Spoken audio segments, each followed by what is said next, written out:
Hello বন্ধুরা, আজকে চলে এসেছি আরো একটা রেসিপি নিয়ে। আজকে রেসিপি করবো রসমালাই। তবে রসমালাইটা আমি এই রসগোল্লা দিয়েই করবো। বাড়িতে অনেকগুলো রসগোল্লা নিয়ে এসেছিল, আমরা খেয়েছি, কিছুটা বেশি ছিল আর কেউ খেতে চাইছে না, তাই ভাবলাম এই রসগোল্লা দিয়ে রসমালাই তৈরি করে ফেলি। রসমালাই করার জন্য এই রসগোল্লাগুলো এই যে রসের মধ্যে আছে, এই রস থেকে তুলে আমি হাত দিয়ে চেপে রসটা বার করে নেবো।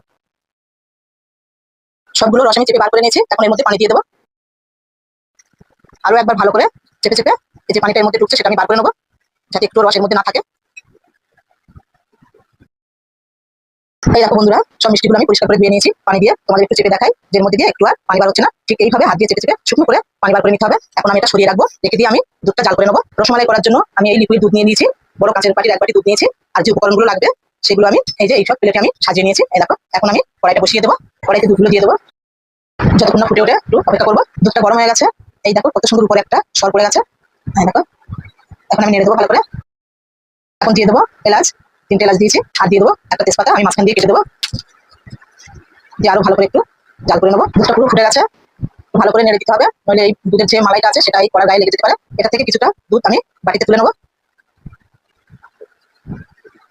এটার মধ্যে যে আমি প্যাকেট আমল দুধটা নিয়েছিলাম সেই আমল দুধটা আমি তুলে নেবো।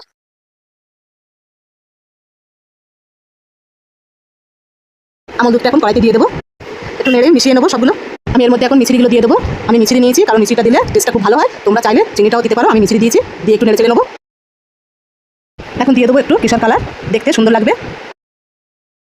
এলাচটা সবাই ভালোবাসে না, সেই জন্য আমি তুলে নেবো, মুখে পড়লে সবার খারাপ লাগে, তাই আমি এলাচ তেজপাতা তুলে নিচ্ছি। এখন আমি সব মিষ্টিগুলো দিয়ে নেবো। দুধটা অনেকটাই ঘন হয়ে এসছে, এখন মিষ্টিগুলো দিয়ে একটু নেড়ে চেড়ে নেবো।